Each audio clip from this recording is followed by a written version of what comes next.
was a live update on this explosion and fire that happened at about 9:30 this morning in Hayward.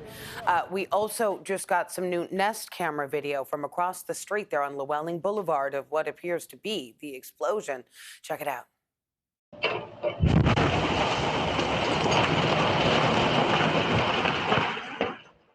Wow. Yeah. So earlier, what appeared to be crews working on that house just before the blast, and then the fire broke out. Again, this is happening on East Llewellyn Boulevard, right off the entrance to southbound 238, which is closed down right now. Let's go live to Veronica Macias. Veronica, you've spent some time there at the scene. I know this is all evolving as we speak. What do you got? And people in this neighborhood just really shaken today by what has happened. This entire neighborhood coming out to look at all the damage here. A lot of people thinking initially it was an earthquake, then learning of the explosion here. Now, the neighbors here right next door, really lucky to be alive today. You could see people here on Llewellyn, they're without a home today, right before the holidays. And really, this could have been a lot worse. And at the moment, there's debris everywhere. You could see PG&E crews. We're still waiting for a PG&E official here to arrive and give us more information as to what happened and what caused the explosion. But right now, we do know that a total of 6 people were injured in this explosion. They have been taken to nearby hospitals. As far as their conditions go, we are unclear. It's unknown. Crews responded close to 10 a.m. and they found multiple homes on fire here. One property owner right across the street sharing her Nest video with us, where you could see the moment of explosion here, just terrifying for people.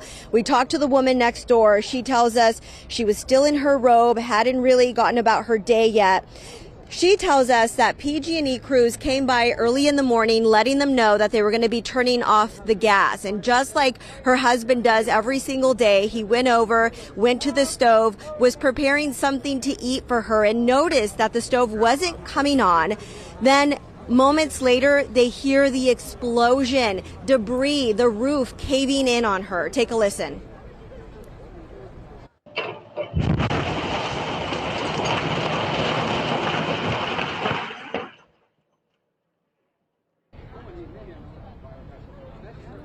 So that woman, very shaken. She also tells me that they have been working on Llewellyn here for months. In fact, neighbors had filed a complaint with the county. They say they were encroaching on their property line. So we're waiting to learn more about those details and what that complaint included. But take a listen to what she tells us about this morning's explosion. I was in bed and I heard this loud sound and my roof fell in. On the bed, everywhere, all on me, all the junk. So I covered myself and I called my husband thinking, did we have an earthquake? What was that? This loud explosion. Every one of our windows in our house is blown out. The ceiling fell. You got cracks all throughout that house. It was incredible. So we do know that PG&E is going to be releasing more information. However, they have released a statement, and they say that a third party was out here. They were working on an underground line, and while digging, they hit a line here, and they tried isolating the flow of gas to this neighborhood. They weren't able to stop that, though, until about 9:25, and that explosion happening 10 minutes later here at 9:35. So right now we're working on gathering more information about those 6 individuals that have been taken to the hospital. Their condition unknown, but Ann, I could tell you just from talking to the neighbor right next door, there are a lot of people here on Llewellyn that are just thankful to be alive after what happened here. Absolutely terrifying. You know, we've been covering this on CBS News Bay Area, our live stream, for a couple of hours, trying to figure out exactly what kind of buildings were involved, because we know there were some light commercial buildings, some businesses around the area. Are you hearing that the ones that were involved in at least the initial fire and explosion were all homes?